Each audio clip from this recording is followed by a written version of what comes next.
Hai. Hai. Bismillahirrahmanirrahim. Assalamualaikum warahmatullahi wabarakatuh.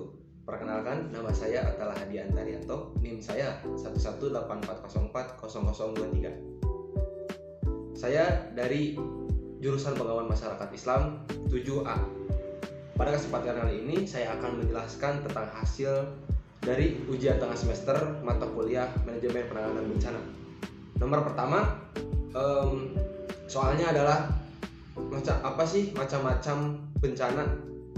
Jadi saya mengutip dari Undang-Undang Nomor 24 tahun 2007 bahwasannya bencana itu terbagi menjadi tiga macam. Yang pertama itu adalah bencana alam, yang kedua bencana non alam, dan juga yang ketiga bencana sosial. Bencana alam ini adalah bencana yang diakibatkan oleh alam itu sendiri, seperti banjir, seperti gunung meletus, gempa, tsunami, dan lain sebagainya yang diakibatkan oleh alam yang dapat memberikan dampak kepada manusia dan juga seluruh makhluk hidup yang terkenanya. Yang kedua, bencana non alam. Bencana non alam ini adalah bencana yang tidak diakibatkan oleh alam itu sendiri, dan bisa jadi bencana ini diakibatkan oleh manusia dan juga praktik-praktik manusia yang dapat mengakibatkan suatu bencana, seperti adanya pandemi, penyakit yang seluruh dunia mengalaminya, dan juga berbagai mungkin kegagalan teknologi dan juga mungkin kegagalan suatu program yang diakibatkan oleh manusia yang dapat memberikan dampak buruk kepada manusia dan juga lingkungan. Dan yang ketiga adalah dampak sosial. Nah, dampak sosial di sini adalah dampak atau bencana yang dilakukan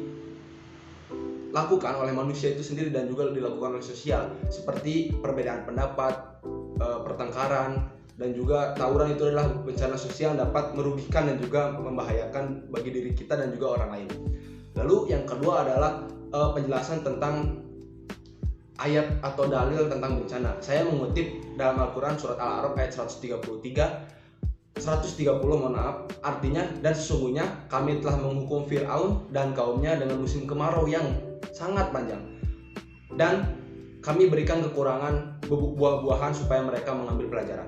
Dan tafsirnya saya mengambil kepada tafsir Al-Misbah karya Muhammad Quraisy Shihab, yang mengatakan bahwasanya bukan hanya Firaun saja yang di sini yang dihukum, akan tetapi kaumnya juga dihukum dengan masa paceklik yang panjang karena kezoliman yang telah dilakukan oleh Firaun dan juga kaumnya. Sehingga Allah menginginkan dengan adanya musibah tersebut, bencana tersebut, Firaun dan juga kaumnya itu sadar akan perilakunya yang zalim kepada Allah.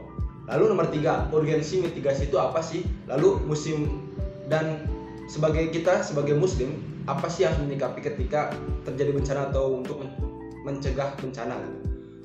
Jadi mitigasi bencana itu secara bahasa menurut KBBI itu adalah mengurangi dampak bencana dampak kepada kita dan juga lingkungannya. Oleh karena itu, urgensi mitigasi bencana itu sangatlah penting, sangatlah diperlukan oleh kita, karena kita ketika datang bencana bukan hanya berdiam diri, bukan hanya untuk pasrah saja, akan tapi perlu ada pencegahan dan juga penanganan untuk mengurangi dampak tersebut kepada kita dan juga kepada orang lain.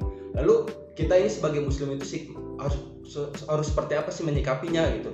Yang pertama itu, dengan adanya musibah kita perlu muhasabah diri, bahwasannya apa sih yang kurang dalam diri kita, apa sih yang kurang dari ibadah kita kepada Tuhan itu, dan apa sih yang kurang dari perilaku kita kepada lingkungan gitu, sehingga kita dapat terdampak atas bencana yang datang. Lalu kita perlu tenang, lalu kita perlu bersabar, kita juga perlu ikhlas, lalu kita juga harus melakukan pencegahan dan juga menghindari setiap wabah dan juga bencana yang akan terjadi gitu. Seperti kita tahu nih, kita berada di lingkungan yang rawan longsor. Oleh karena itu kita perlu mencegah hal tersebut. Mungkin kita harus berpindah tempat ataupun kita mencegah dengan berbagai hal yang perlu kita lakukan. Lalu yang nomor 4, yang terakhir itu adalah pentingnya manajemen penanganan bencana. Dari namanya sendiri, manajemen penanganan bencana ini adalah hal-hal yang perlu kita lakukan untuk mencegah dan juga untuk mengetahui penanganan bencana. Pentingnya MPB ini adalah sangat urgensi dan juga sangat penting untuk kita ketahui, karena kita sebagai manusia bukan hanya pasrah saja ketika datang bencana gitu. Bukan hanya hanya diam saja ketika datang bencana gitu. Tapi perlu ada manajemen ataupun pengaturan yang perlu kita lakukan dan juga perlu kita solidkan untuk mencegah bencana tersebut. Mungkin sekian dari saya atas penjelasan dan juga pemaparan saya. Wabillahi taufiq wal hidayah. Wassalamualaikum warahmatullahi wabarakatuh.